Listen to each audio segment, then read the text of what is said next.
On October 25th, the sun rises over Antarctica's Amundsen-Scott South Pole Station. It won't set again until March. For the next 4.5 months, there is no night. The sun doesn't rise and fall in an arc across the sky as it does everywhere else on Earth. It circles the horizon like the hour hand of a 24-hour clock, rotating 360 degrees around the station every day, spiraling slowly higher until the December solstice and then spiraling back down. At 2 in the morning, the sun is as bright as it is at 2 in the afternoon. Shadows don't lengthen and disappear. They just rotate. This isn't the dramatic isolation of the Antarctic winter that gets most of the attention. This is the opposite problem. Summer crews don't struggle with darkness and cold. They struggle with too much light, too much activity, and a biological system that has no idea what to do when the sun refuses to leave. How do you sleep when your body thinks it's noon? How do you maintain a schedule when there's no difference between midnight and midday? What happens when the most powerful timing mechanism in human biology, the daily cycle of light and dark, simply stops working? This is about the architecture that forces darkness where none exists, the rigid schedules that replace the sun, the hormonal chaos that constant light creates, and the psychological cost of living in a place where night is something you have to build yourself. Snow cover over land is very bright and very reflective. The Earth tilts on its axis at 23.5 degrees. During the southern hemisphere summer, that tilt points the South Pole directly toward the sun from late September through late March. The result is a sun that doesn't behave like a sun. In temperate climates, the sun rises in the east, arcs overhead, and sets in the west.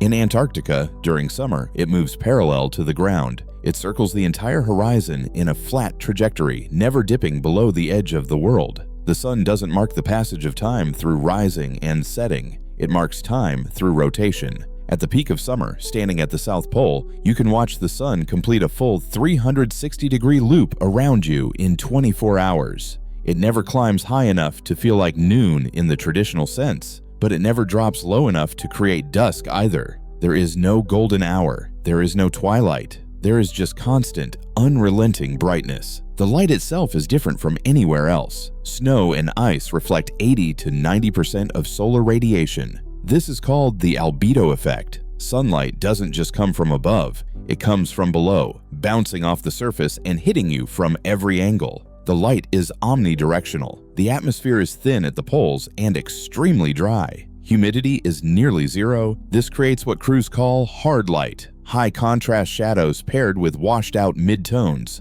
Even with sunglasses, the glare causes eye strain and headaches. The typical office is lit to about 500 lux. An Antarctic summer day with the sun reflecting off snow delivers 100,000 lux. That's 200 times the intensity. Without trees, buildings and remote camps, or varied terrain to absorb light, the world appears two-dimensional. This is called the fishbowl effect. Depth perception becomes unreliable. The ground and sky merge into a single plane of white. Distance becomes difficult to judge. What looks like a small rock 50 feet away might be a building 2 miles distant. For someone arriving in October, stepping off the plane into that light for the first time is overwhelming. The body responds with a surge of serotonin. Energy spikes. Mood lifts. It feels initially euphoric. But that surge is the body reacting to an input it interprets as daytime.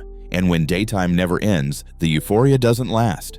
It may be a little bit bright outside. It's always bright in Antarctica, 24 hours a day. But the human body operates on a circadian rhythm that runs slightly longer than 24 hours, approximately 24.2 hours. Every day, the body needs to reset this internal clock to stay synchronized with the world. The reset happens through external cues called Zeitgebers, German for time givers. The most powerful Zeitgeber is the transition from light to dark. Light hits the retina and sends a signal to the suprachiasmatic nucleus, a small cluster of neurons in the brain that acts as the master clock. When light is present, the suprachiasmatic nucleus tells the body to stay alert. When darkness arrives, it stops sending that signal, allowing sleep processes to begin. In 24-hour daylight, the signal never stops. The brain never receives the cue that the day has ended. The master clock keeps ticking forward, but without the daily reset, it begins to drift. A crew member might go to sleep at 2 in the morning the first night. Without intervention, their body's natural rhythm will push that forward to 3 the next night, then 4, then 5. Within 2 weeks, they're falling asleep at noon and waking up at evening, completely out of sync with the station's operational schedule. They can't attend meals with the rest of the crew. They can't work their assigned shift. They're living in the same physical space but in a different time zone.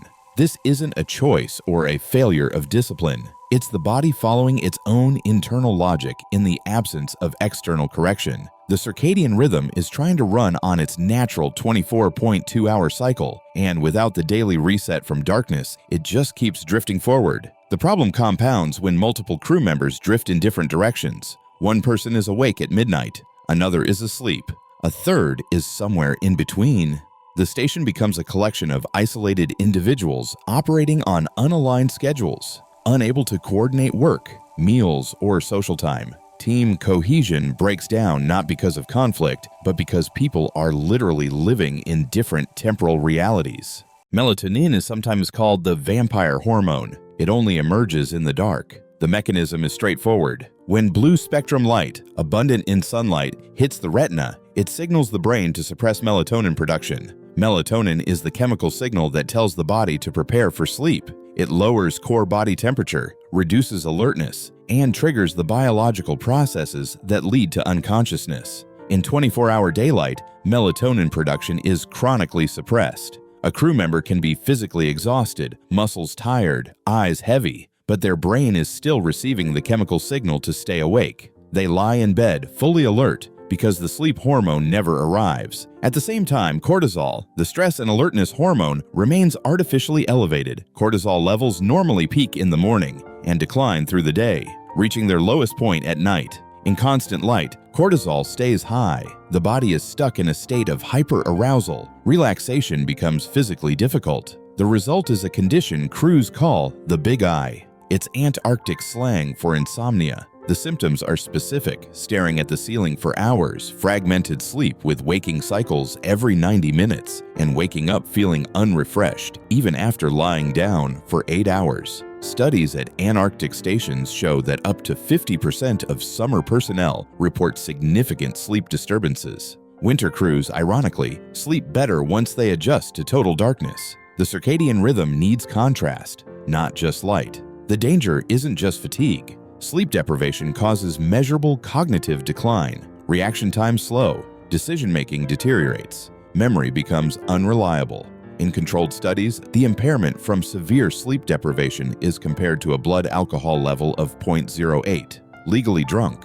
In Antarctica, crews are operating heavy machinery, flying aircraft, handling hazardous chemicals, and working in sub-zero temperatures where a mistake can be fatal. The Big Eye isn't just uncomfortable. It's a safety hazard. If the environment won't provide darkness, the infrastructure has to create it.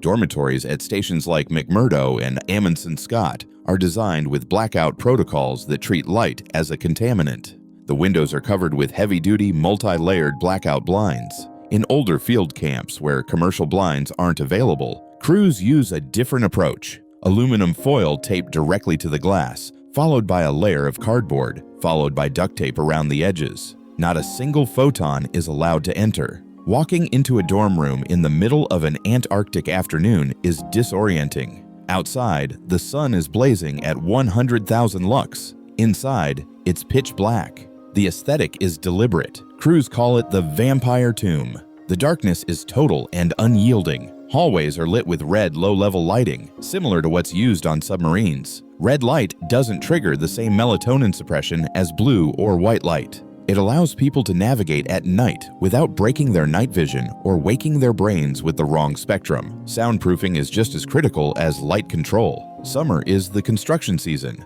The weather window is short, and work happens around the clock. Heavy machinery operates at 3 in the morning as often as 3 in the afternoon. Aircraft land at midnight. Backup alarms, the repetitive beeping of trucks in reverse, echo across the station at all hours. Earplugs and white noise machines are standard issue, not for comfort, but for survival. Modern stations have taken this further. Facilities like the new wings at McMurdo and the British Antarctic Survey's Halley 6 use something called human-centric lighting. The LED fixtures in common areas change color temperature automatically throughout the day. From 8 in the morning to 4 in the afternoon, the lights emit a cool, blue-white spectrum at 6,000 Kelvin or higher. This mimics high noon and stimulates alertness. At 6 in the evening, the lights shift to a warm amber tone at 2700 Kelvin. By 10 at night, the lights dim significantly. This artificial cycle forces the body to recognize a workday and a rest evening, even when the windows show the sun just as bright at midnight as it was at noon.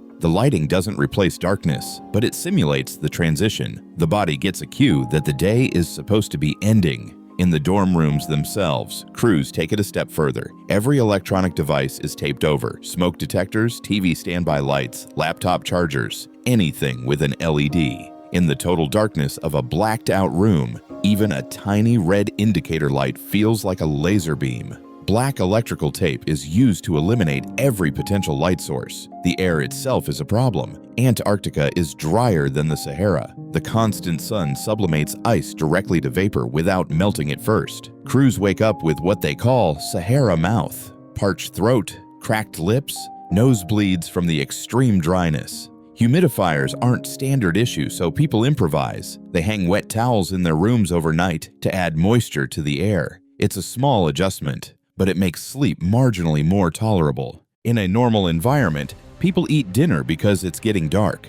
They go to bed because they're tired and the sun has set. The body's natural rhythms align with the environment. In Antarctica, during summer, those cues don't exist. Hunger doesn't correlate with mealtime. Fatigue doesn't correspond with nightfall. The body's signals become unreliable. The only solution is to ignore the body and follow the clock. Mealtimes at Antarctic stations are rigid. Breakfast is served from 6 to 8 in the morning. Lunch runs from 11:30 to 1 in the afternoon. Dinner is from 5:30 to 7 in the evening. There's also mid-rats, midnight rations for the night shift crews. These aren't suggestions. They're the skeleton of the station's daily rhythm. Crews are encouraged to eat at these times, even if they're not hungry. The act of sitting down with others at a scheduled time creates what's called a social Zeitgeber, a non-light cue that helps synchronize the group's biological clocks. Eating together becomes a temporal anchor. The morning routine is specific. Immediately upon waking, crew members are instructed to open their blackout blinds or step outside for a light bath.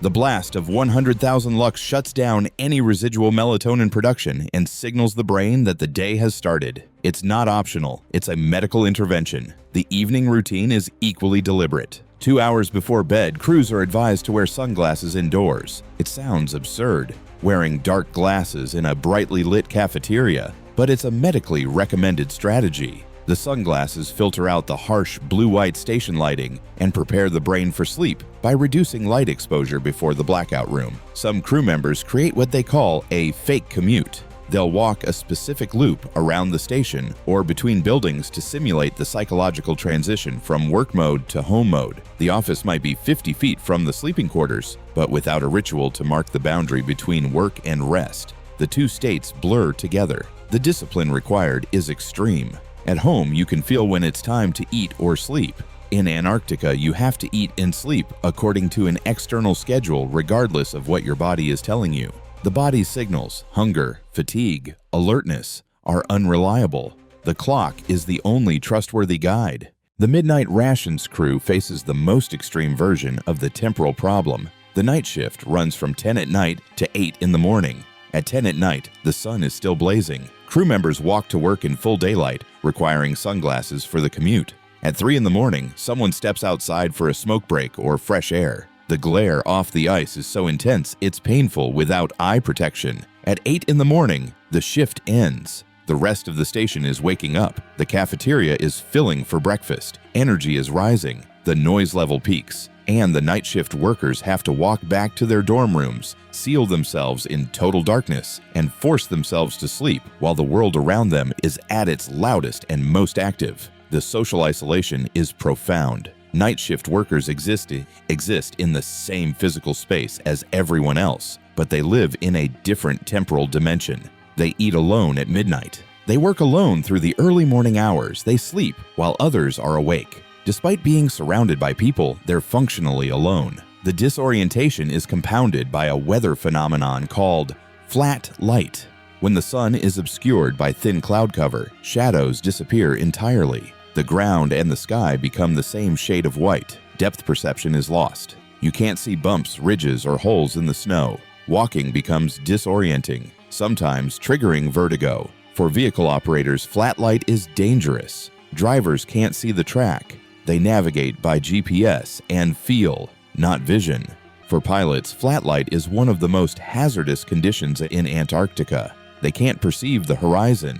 Landing a plane when you can't distinguish the ground from the sky requires extreme skill. The station has a protocol called surface definition. For these conditions, crews go out to the runway and throw black trash bags or cocoa mats onto the snow in a grid pattern. The black objects create artificial contrast where none exists naturally. Pilots use these reference points to judge altitude and orientation during approach. It's crude, but it's the only way to make a safe landing when the environment provides no visual cues.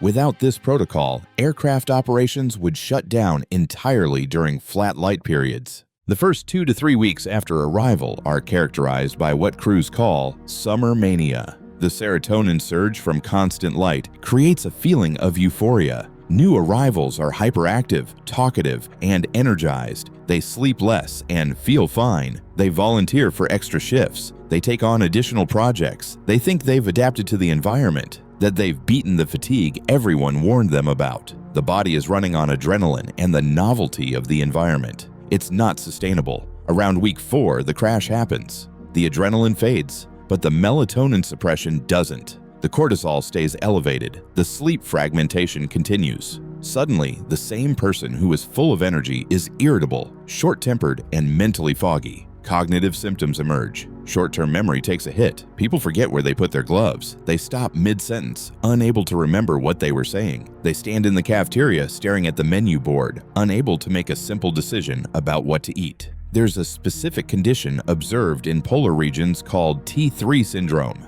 It involves a drop in triiodothyronine, a thyroid hormone that regulates metabolism and energy. The exact mechanism isn't fully understood, but the constant light appears to exacerbate the fatigue associated with the hormone drop. Crews describe it as a pervasive lethargy that physical rest doesn't fix. The constant light also creates a psychological feeling of being perpetually exposed. Darkness provides a sense of anonymity. You can disappear into the night. You can be unseen. In 24-hour daylight, you're always visible. If you walk a mile away from the station, you're a distinct black dot on a white canvas. Crew members report feeling like they're always on stage. There's no time of day when the world feels closed or private. This contributes to social burnout. Even introverts who are comfortable with solitude struggle with the lack of a visual refuge. The South Pole sits at 9,300 feet above sea level, but the physiological altitude is higher. Cold air is denser than warm air, and the barometric pressure at the poles behaves differently than at the equator. The effective altitude is closer to 10,000 feet or higher. At that altitude, oxygen saturation drops. Hypoxia sets in. Sleep apnea, breathing interruptions during sleep, becomes more common and more severe. Combine sleep apnea with the melatonin suppression from constant light, and you have a layered physiological crisis. The body struggles to sleep because of the light, and when it does sleep, it struggles to breathe. The extreme cold increases caloric burn. The body has to work harder just to maintain core temperature. Crews need more food, but appetite regulation is disrupted by the light and the altitude. Metabolism becomes unpredictable. The constant light affects what people crave. Serotonin production is linked to light exposure, and serotonin influences food preferences. In high-light, high-stress environments, crews develop intense cravings for carbohydrates and fats. The cafeteria adapts, but most food is frozen or processed. When fresh fruit and vegetables arrive on supply flights, what crews call freshies, it becomes a major morale event. The texture of a crisp apple or a fresh salad is a sensory break from the monotony of rehydrated and frozen meals. The environment at the South Pole is sterile. There are no plants, no animals, no natural rhythms of any kind. At coastal stations like McMurdo, there are penguins and seals. There's wildlife moving through predictable daily cycles. At the pole, there's just ice and sun. The lack of biological reference points removes another layer of temporal grounding. There's also a social tension that emerges every year during the transition from winter to summer. The Winter Over crew has just spent 6 months in total darkness. They're pale, quiet, and protective of the station. They've formed a tight bond during the isolation. In October, the summer crew arrives. They're fresh, loud, and energetic. They bring the 24-hour sun with them, along with noise, construction, and a massive increase in population. McMurdo's population goes from 150 in winter to over 1,000 in summer. The winter crew often resents the arrival of the summer crew. The noise feels aggressive. The light feels intrusive. After 6 months of quiet darkness, the constant activity is overwhelming. The two groups exist in the same space, but with fundamentally different psychological states. The tension usually fades after a few weeks, but the initial clash is predictable and difficult. Despite the 24-hour sun, Antarctic crews are often vitamin D deficient. It seems paradoxical. The sun is out all day, but it's too cold to expose skin. Crews are covered head to toe in insulated layers, and the angle of the sun is often too low for UVB rays to penetrate the atmosphere effectively enough for vitamin D synthesis. The body needs direct skin exposure to UVB light, and that doesn't happen in Antarctica. The place with the most light on Earth is the place where people spend their lives trying to create darkness. Antarctic summer crews don't adapt to constant daylight. They reject it. They build blackout rooms, impose rigid schedules, and treat light exposure like a controlled substance. They wear sunglasses indoors. They eat meals when they're not hungry. They sleep according to a clock, not their bodies. The circadian rhythm is one of the most fundamental biological systems. It regulates sleep, metabolism, hormone production, and cognitive function. It evolved over millions of years to synchronize with the daily cycle of light and dark. In Antarctica during summer, that cycle doesn't exist. Surviving it requires cognitive discipline. It requires surrendering natural instincts to an artificial structure. It requires accepting that your body's signals, hunger, fatigue, alertness, are unreliable and must be ignored in favor of external cues. The crews that come out intact are the ones who understand that the environment isn't asking them to adapt. It's asking them to resist.